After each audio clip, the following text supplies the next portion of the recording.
at Kalshi.com, and we shall see the reviews on this. So guys, as you can see over here on Trustpilot, it has a poor review. It has 1.8, not even 2 stars. This is really negative. So let me read through some comments here before you can come up with a conclusion. This person says, this person is called NM. He says, shady site, their weather contracts are complete scam. Almost everything contract is manipulated. They publish their API and encourage traders to create bots.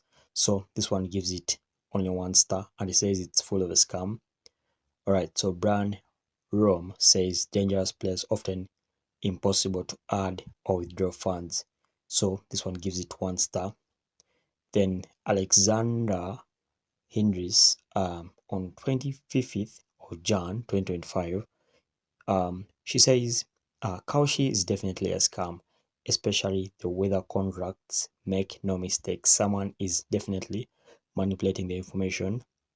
So guys, generally this website is a scam.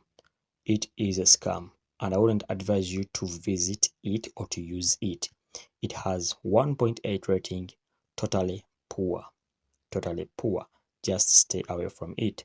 Thanks for watching guys. Like and subscribe. We shall meet.